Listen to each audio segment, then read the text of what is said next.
Gents, I just want to pause the episode for a moment to let you know about the Strong Men of Value Academy.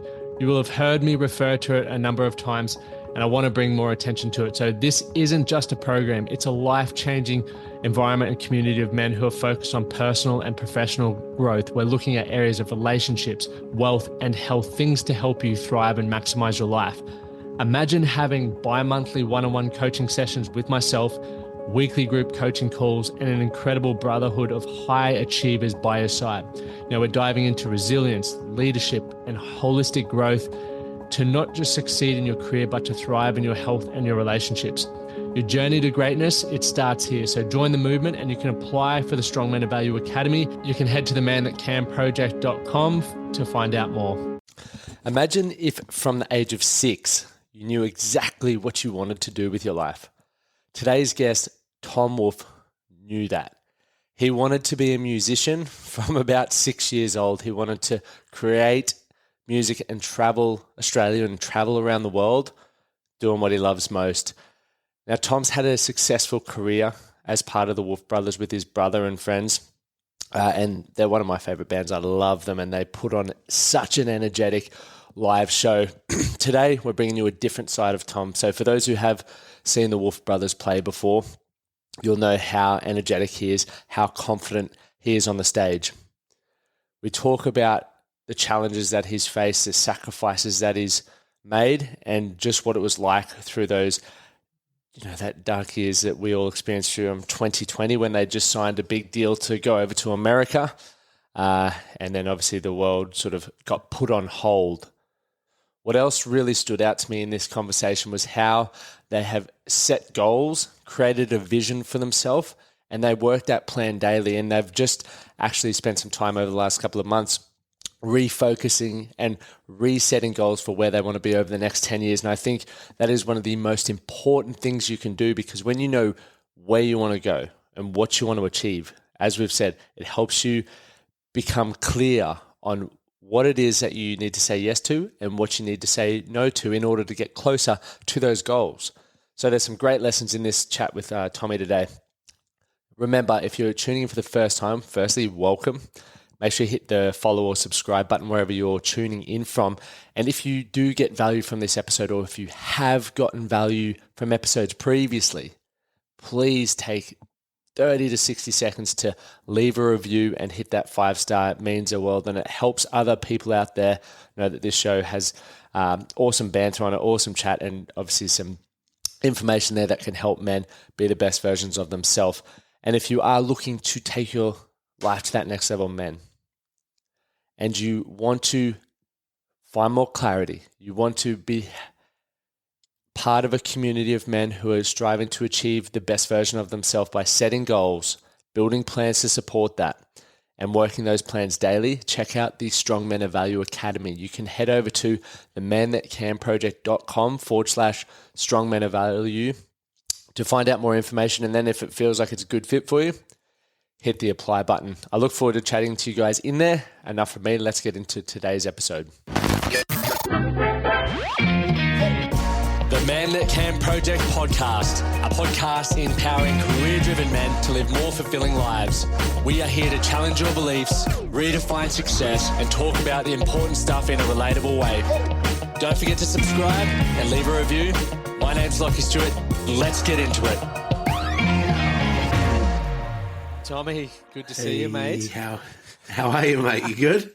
Mate, I'm fantastic. How are you feeling?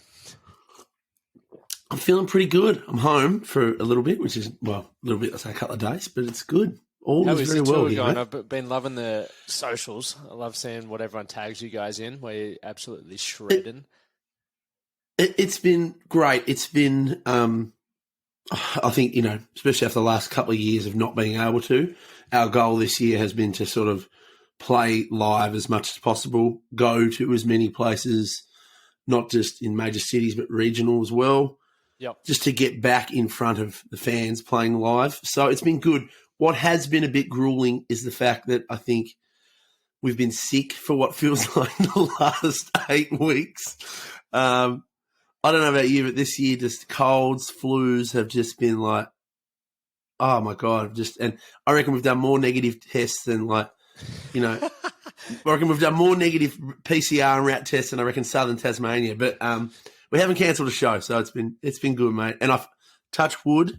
I feel like we're on the other side of it. So it's good, mate. It is. Yeah, you're definitely right. Amy's got like the husky voice at the moment, and the sore throat and everything like that. And she's done all the negative tests as well. And when I was in France, I was thinking, oh, it must be the cigarettes or the dust and pollen. And I was like, no, it's hay fever. It's hay fever. And then next minute I'm coughing up phlegm and everything like that. And I was just kept trudging on. But the weather, you got to, don't you? Like you got to. I mean, rain and crap. And I think the fact that everyone's been so isolated for the last couple of years, like things like the flu. Like I've had COVID twice, but I tell you what, the flu I had this year. Well, I'm hoping my immunity is like going to be impenetrable, But like I tell you what, the flu I had, that was horrific. I'm not a good patient at the best of times, but I was not a good patient with that. Let me tell you, mate. But you got to remember, the man flu amplifies everything. Absolutely. There isn't a man COVID that I've heard of yet. I've heard of like the flu vid, or is it co-flu or something like that, which is like the combination of COVID and the flu. Amazing. But what a thing. I know. What a time to be alive. You were just saying before the boys were ripping into you because I shared a post that you were coming on the podcast. Mate, I'm glad you're on here because we got some fun stuff to talk about. We do. I've had a pretty good journey over the last through my life, and I can't remember what you said, but you put something up. You're like, talking about going to have me on the podcast, and I think it was like something like how to keep healthy on the road or something. And then my brother saw it, and he's like, "You are the worst person in the band who could talk about that stuff." But no, they were just ripping on me for the stuff, but it was good. It was very fun. But I'm excited, and as I said to you before we started, I'm a little nervous too. Nice. Often you do doing a lot of interviews and stuff like to promote the tour, but probably not talk the stuff we'll cover today. So it'll actually probably be nice. I think the different side of Tommy, rather than just getting all the music and that's all the video footage and excitement on the road. We'll talk about the flip side, which is I'm excited to talk about, and I know I can't even. I was trying to work it out before when we first met. I was trying to think, was it back in like Denny Ute Muster, or then the Country Music Awards one here in Brisbane? And then it might have been that. It might have also been when Shepherd did the Spirit of the Anzac stuff with Lee Kernaghan, which was the 100 year of the Anzac. I think that's when we all sort of first connected. Do you remember? I think you were there. At the footy ground? It was us at the footy ground, and it never happened. What was that? Was that an Origin? No, was it an Origin game? It was Origin. That's right. It was us. It was us, Shepherd, Lee, Knowlesy, Wes Carr, and we were all going to play Spirit of the Anzac together. And then literally we're doing the sound check, and they're like, we're just going to delay the start of the game. It's really raining. And I don't know if you can remember, they put us all in a green room and just left us there. Yeah. And we're having a few drinks, a few fireballs. And then they just never thought to tell us that the game had been cancelled. And there must have been phone reception. And it never happened. So I got this close to playing an Origin game. It was this close. I was there. But anyway, amazing. I think that's when we first connected. Everyone forgot about us. And we're like, what the fuck's going on? Surely someone would do it. And then we're like, we'll have a few more drinks, and surely someone's going to come down. And we're like, it's 8:30. Isn't kickoff at 8? And remember, I think there was a janitor or something come walking past. I was like, why are you guys here? They've cancelled the game. We're like, thanks heaps for that. You can tell they care about us. But mate, what for you with the music, just quickly, obviously it's what you do for a living. You're one of the most successful country bands in Australia, and I love your stuff. You've written with Amy, and Amy's on a song with you guys, which is also, I actually put it on the story today because it's an absolute belter. But was music something you always wanted to do as a career, or did you fall into it? No, it was very much something I've always wanted to do. I've been very lucky in my life. I've known what I've wanted to do since I was a little kid, Actually, Mum, because this is the family farm house where we grew up. So me and my wife are in our house. Yeah, in Tassie. So I'm actually the fourth generation in this one. And Mum and Dad, we grew up in this house, Mum and Dad. So while it's wonderful to have that, everyone just leaves their stuff here, right? So Mum found, we're trying to clean up, Mum found all our old school books. And I found a piece of paper from like grade 6. And it was like, what do you want to do when you grow up? You know, those types of things. And I said, I'd really like to play music, but I'd like to do bits and pieces on my farm. And it's literally what I'm doing now. So I've always been very lucky. I've known that wanted to do. Like Dad was a muso. So Dad would be out of the weekend, you know, cover band stuff, but he'd be out of the weekend gigging and playing functions at the casino or playing in the pubs in town. You know, he'd drag us along to sound checks. And I don't want to say it wasn't forced, but he strongly encouraged us to get into music and put us into lessons. And I'm very grateful for that, you know, because I don't know, it's a wonderful thing, you know. It's such a music's such a. I think Willie Nelson said, music's one of the best communicators. You know, you don't have to necessarily speak the same language, but it can all make you feel connected. And like this morning, I was just watching the Birmingham Commonwealth Games. Well, it must have been their closing ceremony, but it was on here every morning. And Black Sabbath are on there, like playing in front of the Royals, and Ozzy was doing his thing, and I was like, wow, this is so cool. And I don't know, it has the ability to bring people together, you know, and it's a very wonderful, wonderful thing. Mate, definitely. People connect over music, and I wish I was pushed into it from a young age. My mum did book me in for piano lessons, and I just remember I sucked at it, and my piano teacher was like, just picture you've got like an orange under your hand so they're up tall. And then eventually she kept just saying, you've got flat hands. And I was like, fuck this. I'm out of here. I'm going to go pass the football. But I wish I stuck with it, because I'm learning guitar now and I'm going all right at it now that I understand why I want to learn it, and it's training my brain. So I've got the lighter here for the candle. You're fine. But then yesterday I was trying to sing with it, and I'm like, holy shit. Like, it's this is a whole nother ball game. Like, you're trying to strum and that. Yeah. Whoa, even harder. And I was like, I can't do this. And I was talking to Amy about it last night. She's like, well, it's going to be good for you to learn a new skill. I was like, fair play. Like, musicians. It's funny you say the piano. I think a lot of kids do piano lessons. Like, that's what I was put into, piano lessons. Nick was on guitar. I think Dad's brain, Dad was a drummer. So Dad wouldn't let us be drummers. We both wanted to be drummers. I still feel like I'm a frustrated drummer that wants to just be hitting things, you know. Bashing cymbals and... Yeah, you know, and I need to be making noise. But we put us in piano lessons, and I was similar to that because, you know, a lot of the way they teach you piano, especially back then, was like these sort of books, and it's like learning smooth jazz and this kind of thing. And like, so Nick's older than me, and Nick was coming home with a guitar and learning how to play like Metallica, Master of Puppets. And I was like, well, I don't want to do smooth jazz exercise 3. I want to do that. So I ended up buying a bass guitar, and and that rest is that's where I've stayed ever since. Mate, you know? But and that's, I can still. That's how you bring the energy to the show. That's right. Like, I can still play a bit of piano, and I can play some guitar and play a bit of drums. You know, I'm definitely not a master of any, but I can give them all a good crack. Yep. You know, I'm faking my way. Well, I'm still working now, so. Do you think it gave you an advantage in making a career out of music because you knew it was what you wanted to do from a young age?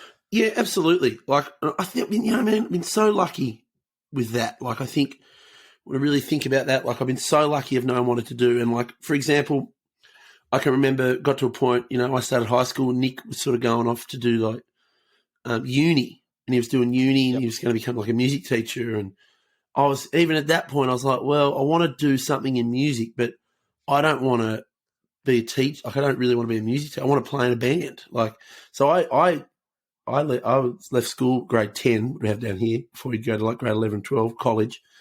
I had an apprenticeship. I went and got my apprenticeship, and literally the day I finished my apprenticeship as a carpenter, I resigned and went, cool, I'm going to focus all my energy onto the band now. I've just been very lucky to know that's what I've wanted to do my whole life. And also I'm even more lucky that I do it with my brother because we've kind of Yep. got the same passion for it. We've always put it first above everything. And sometimes maybe in hindsight looking back, that hasn't been the healthiest of decisions, but it's always come first. And even like, you know, within our family too, I think our dad sort of wanted to do a lot more with music than he did. But, you know, he was, he had this farm, he had wife and kids, you know, he was life, man. He didn't, I don't think he felt like he fully got to follow his dreams. Same with his dad. His dad was a wonderful musician, incredible saxophone player, could play like 20 odd instruments, real renowned. Like there's been people who've come to our gigs who used to go and watch our granddad play. Then they used to go and watch dad play, and now they're coming to watch us play. So I think the sort of mindset between me and Nick and the upbringing we had, our dad would be like, don't worry about the farm. Don't worry about that. If you want to do music, give it a proper crack, you know, and that's sort of been our whole thing. It's sort of like, well, let's take these opportunities and run with it. And luckily now, well, not luckily, luck comes from hard work, doesn't it? But, you know, but now we've got a very wonderful career, and we get to tour the country, and even further than that, we make music, and it's something that people really enjoy. So it's been good. It's been really good to us. Yeah, and I think for me, what I sort of take away from that is really that you made a decision. It was what you were going to do, and you did go all in on it. I feel leaving school, a lot of people have dreams. You know, I had the dream for sport, and people want to be music stars, actors, and all of this sort of stuff. But they then go, oh, better go study this or study that, and then they just stay there. And even though they aren't feeling fulfilled and they have this burning desire to try new things, it's like, you know, even for me with what I do now, when I first thought about the fact that I could do it for a living, I was still like, it's not a proper job. Like, I need to go get a fucking real job. Yeah. And you'd probably know now, doing what you do and doing what I do, you work probably harder than you do doing a real, like, than you would doing a real job. 100%. You know, 100%. But you love it. Like, you love it and you're passionate about it and all that stuff. And I tell you what, when Nick did very early on, I mean really early on, for management, before we put out any music, we made a goal list. We wrote a goal list of things we want to achieve. And I think within about 3-4 years of that list, we'd ticked them all off. And there was things like, you know, if people never heard of us, we've also sort of doubled as Lee Kernaghan's band for the last decade. So, you know, we were going around playing rodeos and B&S balls. We were playing his songs. And one of the goals was do some gigs with Lee Kernaghan, maybe be his band. You know, like amazing, you know, and it's been incredible. But we did that, and I think that I'm a real list guy. I write a list every day of things I got to do, and I think that really helps because just sort of, you know, gives you something to sort of focus on. And it's funny now we've kind of, you know, we're coming out of COVID and we're touring again and we're flat out. We literally had a meeting the other day. I was like, cool, what's the next sort of 10 years? What would we like to get out of this, you know? So that's kind of exciting because I kind of think, well, what are we going to, you know, what can we do? Where can we push it? What's the new, what hasn't been done in this genre and scene? And it's cool. I think it helps the creativity too. When you set those original goals, were there ones on the list that you were like, that's, you know, that feels so far out of reach, or did you truly believe that you were going to tick them all off? Yeah, no, I really thought we did. I mean, they seemed, it definitely is pinch yourself stuff. Like for me, like one of the goals was win a golden guitar, which is the Australian country music. How many are you up to now? Oh, it's 6 of them. There's a couple of them. You know, mate, you did well this year as well when we were there. It was amazing. You know, other things were like work with major artists, play major festivals. All the festivals we had listed, we've played, and headlined some. There was things like, you know, do a gig with major Aussie artists like Cold Chisel, and then it was like 4 years later we played before Cold Chisel at the Denny Ute Muster. You know, like things like that, and it's amazing. And I think there really is something in, you know, sort of putting it out there to the universe or whatever, and it sort of manifests itself a bit. I really like the idea of having a goal list here in this office. So when I've just done what I've done and done 4 shows over 4 days and not had enough sleep and stuff like that, I can sort of come back here to my little office studio and kind of look at the big picture stuff and think, well, are we still heading towards that? So yeah, man, amazing, mate. I've got a tour, got a tour of the States. That's mind blowing, really. It's cool to hear that you are, well, one, you have set goals, you've accomplished them, and then you're also looking forward for the next 5-10 years, because it's something I talk about all the time. And I always ask people when they've set a goal, it's like, well, where's that going to get you? Like, what are you actually doing that for? And they go, oh, it sounds cool. And I'm like, well, it's okay, and it's actually fun to start thinking about where you would like your life to be, what you would like to achieve over the next 5-10 years. And I feel so many people, because they don't do that, are struggling to make decisions and know what to say yes to and what to say no to. But as you said, it's like when you do feel fatigued, you're lacking sleep, you come home to the office, see what's on that goal board, and you're like, that's exactly why I've just done what I've done. Exactly. And I think it's not just in the band, but within life, obviously now, you've met my beautiful Allie and we've got a little girl, and, you're sort of working hard and away a bit. And I'm like, okay, this is, but is it still, what's the end goals with that sort of, we're trying to build something for our kids now, so they, we can leave them something and they can be comfy and they can also have the opportunity to make decisions and, live a life. Because, I mean, everything's so expensive. Like, oh, my God. Like, how are that, I think about mates and stuff trying to buy a house now and stuff. Like, my God, how's my little girl? My little girl's 16 months old. How's she going to do it in, like, 30 years, So, crazy. I think one thing is like people go, oh, this person got this from their parents, they didn't work for it. I'm like, well, as a parent, I'm not a parent yet, but I admire people who are like, well, why wouldn't you set your, like, this legacy up for your families where they can benefit off the back of your hard work and something that you're creating? For me, it just makes sense. Absolutely. Like, I think that's, now I'm a parent. We lost Dad. Me and Nick lost our dad in 2016. And he was a very hard-working man, probably too much, it's probably, he died at 66. It's probably why. But, I think hindsight's a thing. When you become a parent, you sort of see how your parent was. And he worked a lot, but that was sort of his way of showing how much he loved us. He was working and putting in the hours. So Mum didn't have to work. So me and Nick wanted to go to a good school. If he, like, I can remember things like him buying Nicky's first proper acoustic guitar. He would have worked extra for that. It was like, look, this is you. And same with me. Like, Dad, I want to get a good bass, and he'd come with you and he'd do the overtime and be like, there, So yeah, it's sort of nice when you sort of see that. I think now I've become a parent, I sort of see that and go, okay, makes a lot of sense. It's about finding the balance of that, and then also finding the balance of making sure you're physically there, to be with them, because you don't want to just be definitely at work every day. Yeah, generational thing, and fucking oath.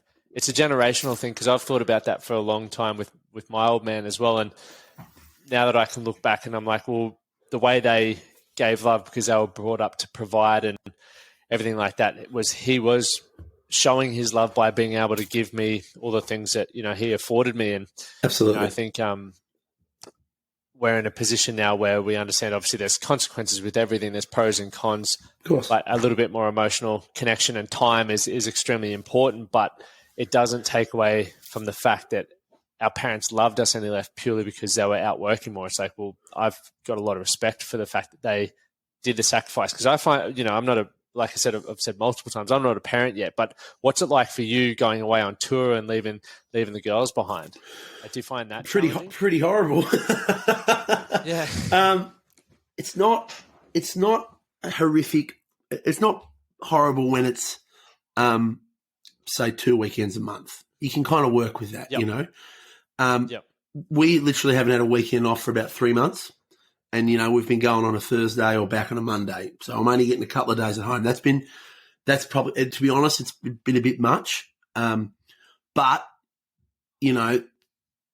we're sort of making up for 2 years of no work, touring an album that we can finally tour that was released last year. So we sort of knew this year was going to be hectic, and everyone's kind of known that. And I think, it's been good. I think we're going into next year with kind of like, okay, let's just maybe not work every weekend straight, whether it be you take a weekend off a month or whatever, where you go out and work for 2 months and then a bit of downtime. So it's just about finding that balance. And I mean, that's, because my brother doesn't have any kids, but I have a little girl and another one on the way. It's sort of readjusting that balance and making sure it sort of works and stuff. But yeah, we're going to try and we actually took Evie on a plane recently for the first trip to see some friends on a weekend off. And that was good. That was really good. She was good on the plane, so that was good. So the plan is hopefully if we're doing something that's a bit sort of in a city that can kind of get around easy enough, they'll come and do a couple of gigs. They'll come along and be a part of it. Nice. Yeah, that's. I'm looking forward to that. You're doing your thing. It'd be very, very exciting. Mate, very cool. Evie, she loves music, man. It'd be just amazing, just at that young age, because I always have music on, and you just put, we just have the YouTube going, and she's at the age she can, when the ads come up, she can see down the bottom corner the icon of the next song, and she'll if it's something she likes, she'll sort of look at me and be like, okay, here we go. This is, Buckle up, it's like she gets really excited, and it's incredible what they like. She's this is so bizarre, but she really likes Rod Stewart, and I mean Rod's. I know it's bizarre, old soul. But she likes and she doesn't like his old stuff. She likes his new single, 77-year-old Rod Stewart. Oh really? Yeah, I know, bizarre, but loves it. Just loves it. Dances. I'm like, my God. And I go, but she does like Amy, actually. She likes Nothing But Wild. She really likes Nothing But Wild. She likes a couple. Mate, stoked. That's always. She likes a couple of hours. But yeah, Rod beats us. Rod Stewart beats us and Amy any day of the week. Sorry, Amy. She'll have to work harder and get some more, or both of you guys will have to get more tunes out for her to hear. Bloody hell. What, throughout the career, and obviously aside from the big C word, what have been some setbacks and sacrifices that have, had a big impact on you as an individual? I mean, anyone who's sort of in this industry knows it's very, very highs and very lows. I remember I learnt that with my own sort of mental health and stuff pretty early on. So we did Australia's Got Talent a decade ago. And I remember that when we did you really? We did, yeah. Australia's Got Talent. We came second. That was sort of the thing that got a record deal and stuff. Yeah, right. Yeah. That's what I really like about that is that's what they don't know us for that. And I feel like we're not known for that, Shaking it. Yeah, I think so. Not that I wanted to shake it, but how sometimes people can do reality TV and then that's their definition of them. Yep. I feel like we've made enough good songs. People go, yeah. Anyway, I can remember the first audition we ever did. Yeah, Wes did that. Yeah. A lot of people did. A lot of people do, and it's with all them type of things. It's just what you take it, what opportunities they're giving you, and what you can build out of it. But I can remember the first time we did that, we went away and did the first audition, and everyone was saying yes, and it was we've got to think we're small town country Tassie boys, been flown to Melbourne, picked up in a black Mercedes, driven to do an audition on TV. Everyone's like, you're the best, we love you. And then we went out and then we flew home. And I can remember waking up the next day and just being like, oh my God. It was completely all of my dopamine. Every part of it was gone. So I learned that pretty early on. And that's something, not that I've struggled with, but it's something you really got to watch. Because, if you're going out every weekend, you're doing these big shows, of course, that's going to be such a big adrenaline rushes. And then if you start drinking a lot every week as well, that's going to just take you higher, but the lows are going to be lower, you know. So how do you manage that then? Like, because obviously when you're on the road, it is easy to want to. well, this is probably where the boys said, you know, even during. Yeah, this is where the boys are probably like, you're the worst to ask about that. I've had I have been a big drinker over the last years. I recently just did dry July, and I think now I've How got much easy. You ended up raising? You did really well with that. It was wonderful, man. I think we nearly did $2,500 raising for that, and I started early. And honestly, I've done it a few times over the years before, but this was the first year I did it.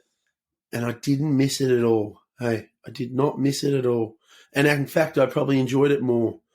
I was like, you know, I don't know, there's just something about makes you a bit more present or something. And for me, I think now, you know, coming home and feeling so much better and stuff, you know, so that's been a really, that's been a good thing. That's been a good thing. But the at the moment where the band and everything you missed about it previously?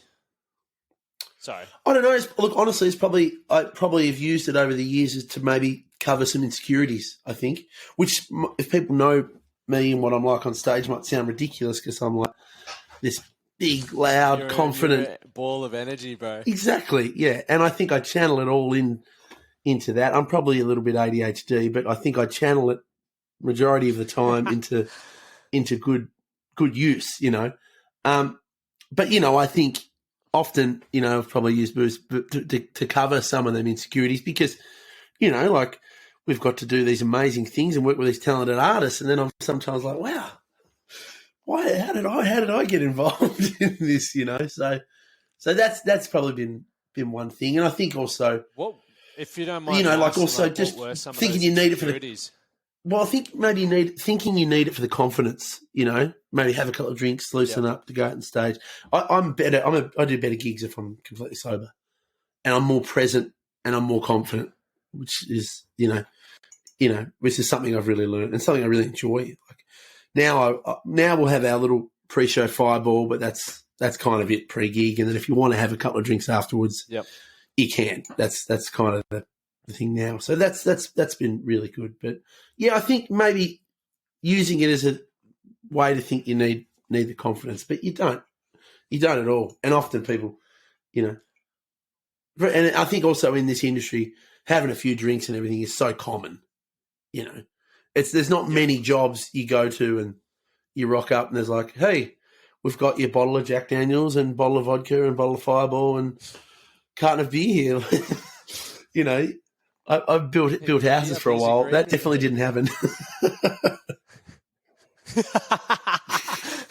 It is hard. Like when we go to Shepherd shows in the green rooms there was a stage in must have been like 2016, 2017 when I was super disciplined with no alcohol and no bad food. And they actually changed the rider to have like carrot sticks and all of this healthy stuff because everyone was doing a health kick.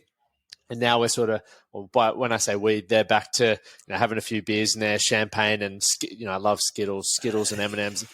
And I always go in there with the best intention to be like, don't do it. And they just stand down, and then eventually I'm just hooving down a box of Skittles and knocking a beer back. The things I'm shocking for if there's like, a nice sort of cheese platter with some, salami and some cabanossi and and some nice dip. That's it. Like I can't. If I touch that, I'm having too much of that.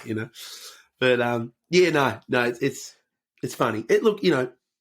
I feel like I'm in mentally and physically. I'm in the best place I've been in it probably last 5-6 years. I feel very in a good spot. Know what I want. And it's good. You got to learn. What was sort of the turning point to get you there? Like, was there a moment where you sort of just were like, I want to make some significant changes? Because it is, like, as we just discussed, it is very easy when you're, I guess, on that same routine of touring and all of that to just have a beer after the show, eat the cheeses and stuff like that. Was there a moment that stood out for you where you were like, look, I want to make some changes here? Yeah, I think, Ali getting pregnant and having our little girl was definitely a big, probably a bit of a wake up. And I think, realising that I have to be responsible for this human being and make sure this human being grows up safe and healthy and is another good human being, you know. So that was a big thing. I had nearly a year ago, I've struggled with my weight a lot in my life. I think I was actually trying to work it out before I jumped on here with you. I've fluctuated, like losing and then putting back on weight up to about 30, 40 kilos at a time, probably like 7 or 8 times in the last maybe 15 years, you know, going like getting really big and then sort of going really extreme the other way, you know, and I'm a man of I'm very much an all or nothing type of bloke, which has often been a really good thing. As I've channeled a lot of that into career and band and stuff. But yeah, that's also had its negatives, obviously. But yeah, so I made the decision when COVID hit. 2020 for us was meant to be sort of the year. We had 35 shows booked on a major tour through Canada. We had just signed an international record deal. We had 2 months in the States of promo, going over it. You know, we'd been in meetings with the record companies going like, we're going to put $500,000 behind a single. We're going to do, like, you know, it was meant to be the year. We were playing basically every major festival, country festival in Australia. It was like the year. And then all of a sudden it was like, we are at home. And I really, that mentally, hindsight now, really got into a pretty bad place. This was pre our child, you know, and I kept myself busy on the farm. I thought, well, I can't do that. So, you know, I would get up and I'd do a day's work, whether it be work in the fields, fencing, fixing sheds, whatever, you know. I did a lot around home. I renovated this house during COVID, but I would then get to 4 o'clock in the afternoon and go, oh, well, I'll have a beer. You know, and then I'd have 9 lagers and then I'd, you know, go cook a couple of steaks and then, you know, like not really bad. So I got myself in a really bad way and I decided I need some help. So August last year, I made the decision. I actually had a gastric bypass surgery, which is a weight loss surgery, basically. Sort of makes my stomach smaller, bypass a bit of my small intestine. And yeah, that's been probably one of the best things I've ever done. I pre-surgery, which is so bad, I was 170 kilos. You know, I was really bad way, and mentally, physically, really bad way. And you know, what did it feel like for you when you were at that 170? Like when you saw yourself in the mirror and stuff like that. Like what was that like for you? Oh, really bad. I remember we went and had a meeting with the surgeon, and my wife came, and I've never talked about this, but it was really bad because I'd sort of got to a point where I didn't care, and I know that sounds bad, but it mentally was just like whatever. And I remember sort of saying that to the surgeon, and I was like, I need some help. You know, I've lost and put on weight so many times. I really felt like I no longer had the mental capacity or care.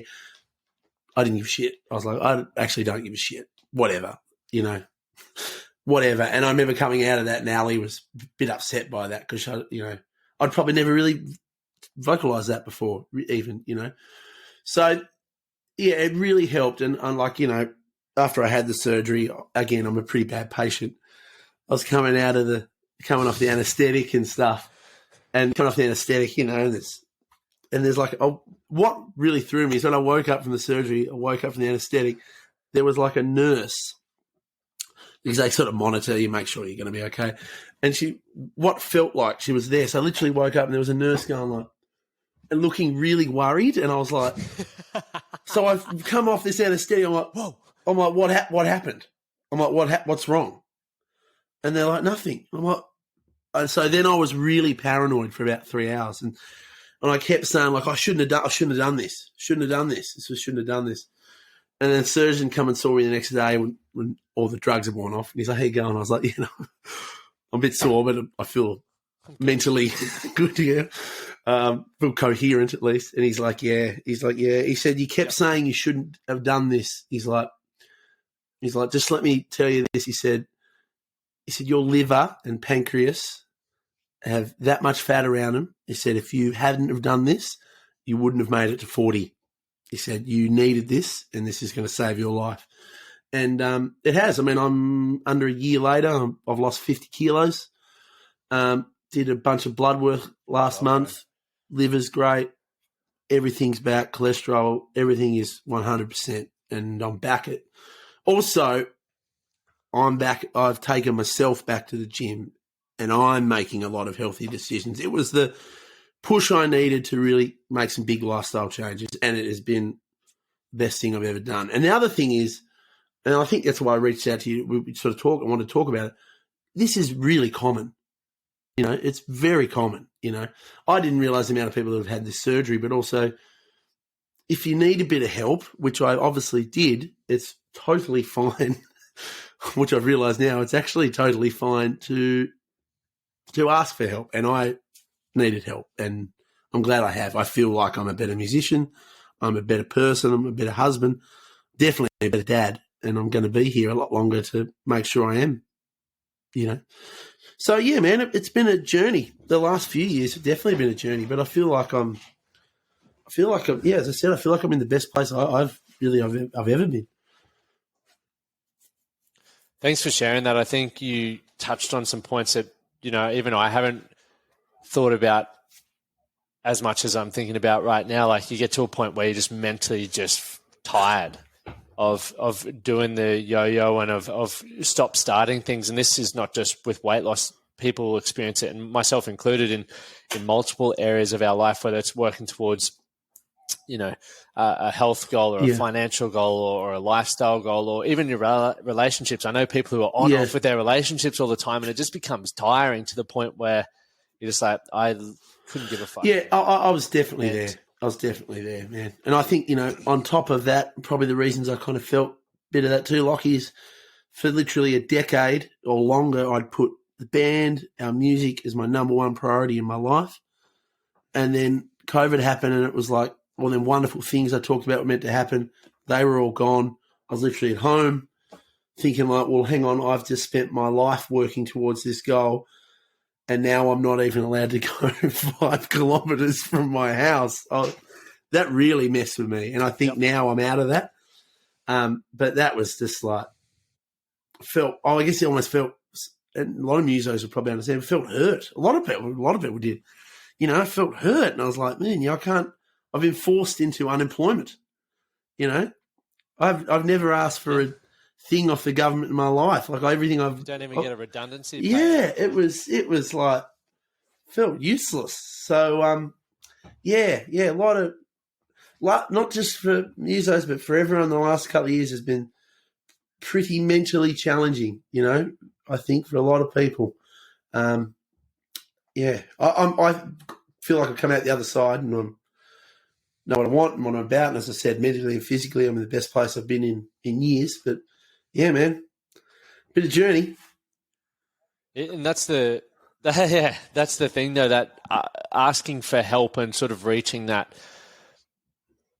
your limits, your thresholds, and putting yourself in the position to receive help has now put you in, you know, in the mindset and the framework to be able to be the best version of yourself and literally start being a better dad, better muso, and all of those things that you love doing anyway, rather than just trying to continue to push shit uphill and have this, you know, battle going on inside, and obviously physically as well, that battle.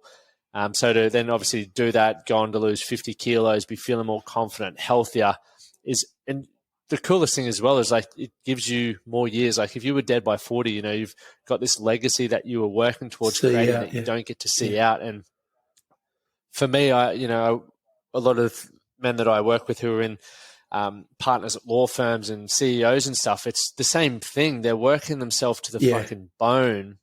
They're missing out on family time, and, you know, they may be providing, but I'm like, it's not worth it, because you're going to be dead by 60 with the amount of stress that you're carrying. And is it all really worth it? And I think you said something a moment ago as well, where it's like you had clarity throughout COVID, like you really got clear on who you were and what was important to you. And I hope a lot of other people experienced that as well. Much like you, I was fucking freaking out at the start of COVID, being like, oh, my workshops and everything's done. Yeah. But having that downtime to really think about what's important and spend more time with family and do other things like that was actually made me realize that I had so many things that were out of, not balance, but I was giving time. Absolutely. And I mean, like, so for people out there, like, who don't really understand the music business, like, I mean, you wouldn't think of it, but like, you know, no, not really, neither do I. But, you know, like, I think, you know, like we're a small business, basically, you know, we're a small business that employs musos, sound guys, lighting guys. Yes, we make some money off streaming. Fuck all money off streaming, unless you get something that goes ballistic. You need to be TikTok viral. Yeah. It's on the list, but you know, me and Nick, we just want a Geronimo. We just want one of those, and we'll be happy. You know, but yeah. So that's one of your revenue streams, but I mean, really, the biggest revenue stream for guys like us, is going to be touring. And when you're touring, you're then taking your merch and all that stuff, and it sort of feeds the machine, you know. And that was literally taken away. It was like, no, you don't, not allowed.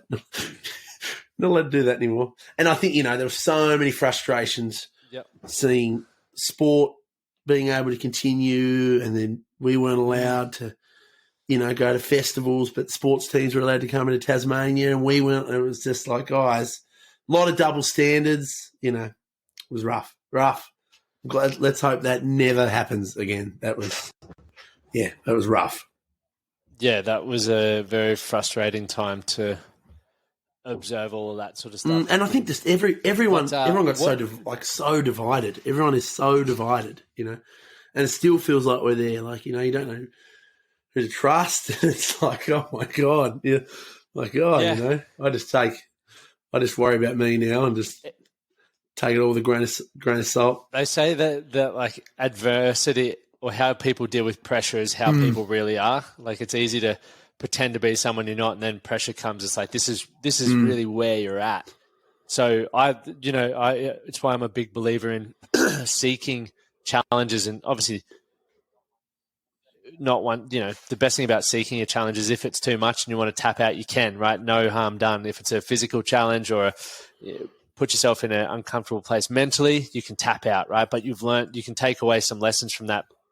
Situations like COVID and various other things that happen to people throughout life, like loss of family and loved ones, or, you know, going bankrupt, etc.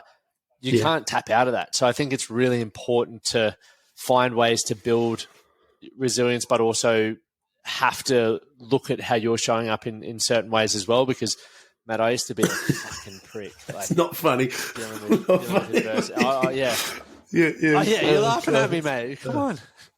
But I laugh at myself now. Like, I think the way that I used to carry on, and don't get me wrong, I'm still not perfect. I still do jump the gun occasionally, and then I look back there, you're a dickhead. Yeah, man. You know, but sometimes the emotions men are interesting. We're interesting creatures, you know. You know, like, I think a lot of that's, you know, and often, you know, doing this job, you meet so many people and you have to deal with so many people, and, you know, often when people are prick or whatever, you know, I have to remind myself, I go, well, they're like that. And usually it's because they've like got some sort of insecurity within themselves.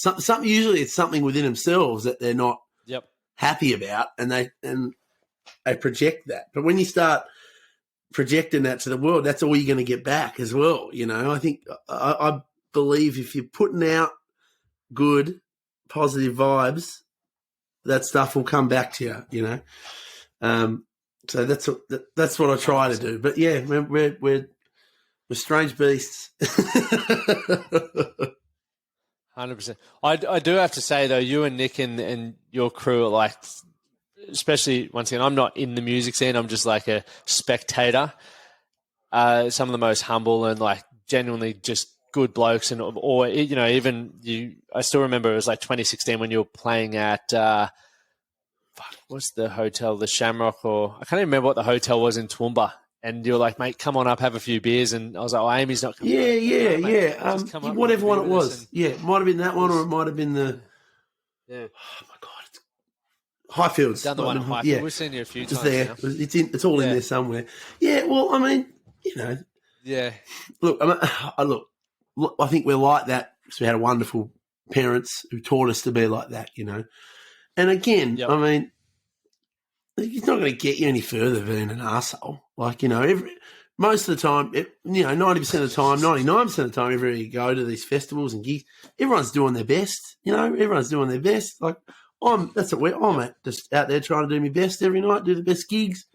So, if you just go into these situations and just be a good try and be the nicest bloke you can, it's going to be better. It's going to work out better for you,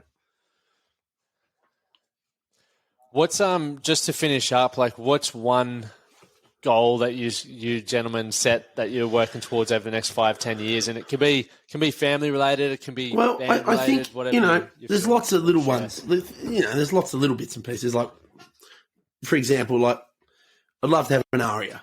And we've been nominated like 3 times. Mate, you'll get I feel like we're worth one. But there's lots of little things, sort of career goals like that.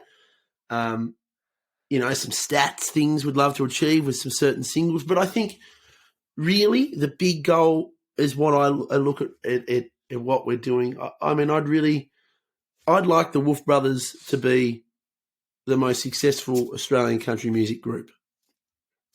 Period. And I think that's very achievable, and I feel we're really setting ourselves up with all the hard work and the hard yards we've done over the last 10 years. And I feel like we're really in a good place. I think creatively, me and Nick are writing some of the, best stuff we've done. And I feel like, that's just maybe come with time, time and life and experiences. And I think especially in country music, that really helps when you're writing these songs, So I think there's a lot of that. But that's sort of the big goal of where I'd like us to be, and so I sort of look at that as the big picture, and then sort of look at little steps along the way of how we're going to do that, And we've got some really, really special things that are coming up, and I can kind of go, no, next year we've got a new album, and then the year after that we're doing a very special project, and then, to make that goal reality, what else we got to do, Who do we need to work with? Do we need to try and play these different types of festivals? Maybe we need to connect with a bigger audience through another platform. So, yeah, it's fun. It's fun, man. I love that you guys are thinking so far ahead. I think it's so important in achieving the outcomes. It is, and it's.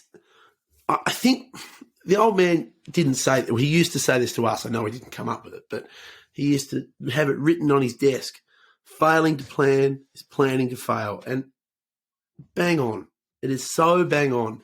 And I think when I sit here on this podcast and I even say it out loud, some people might laugh. I want us to be Australia's most successful country music group. Like that's a big thing to say. But then I think when you're planning and you kind of go, okay, you can kind of break it down into little steps, little steps along the way. And we do the same with all sorts of things like that. And I do the same with all sorts of things in my life. Like we talked about family and stuff like my little girl, Evie, like I talked about, how on earth is she going to be able to buy a house when she's ready? Me and my wife we've got to set up a savings account. I put in $25 a week. I think she puts in $10 a fortnight. We've put it out to the grandparents. We said, if you want to put in a bid, I think Mum throws in $50 a month. Her dad does the same, or maybe a fortnight. The girl's 16 months old. She's got she's got $5,000. She's got more money than me, But by the time, by the time she's, 25, 18, 21, whenever the time is ready, we can go, well, we have this money. No, you're not going to go and spend it on a car or something. But if you want to buy a little unit, if you want to do something, we've helped you set you up. And then my hope is they'll do the same when they family or whatever, So it's all. Yep. I think you just got to. I don't know. I've learned you got to break it down. What's the little things you can do? Because $25 a week, that's just a cup of coffee every morning. Well, it's probably actually that coffee at the moment. It'd probably be a little more like 35. But you know what I'm saying, don't you? Like, yeah, you know. So just I think setting the big goals and then breaking down the steps to get to it. You know. Yep. All those small, consistent daily actions add up. Like that compound effect. Where can people follow along with the Wolfe Brothers? And one other thing, I love that you're vocalizing your goals, because when we were in Nashville, one thing that, and I've been to America a couple of times and I've never really understood this whole American dream, but being in Nashville and seeing how supportive everyone is there, and you know, just how everyone wants to connect you with someone or uplift you and help you really achieve your goals. I've never experienced that in Australia. Like, Australians people talk about it. Yeah, but Australians, we're great. I think we're really great people, but we do have a bit of that. I don't know whether it's tall poppy syndrome or whatever. Like, there's definitely an element of, I don't know if they want to pull you down. I don't know if it's a cultural thing or whatever, but that's something it's funny you bring that up. Something I really notice in the States is when someone's successful, the mindset is more like, look at them, good on them. They've worked really hard for that. I wish that success for me and my peers as well.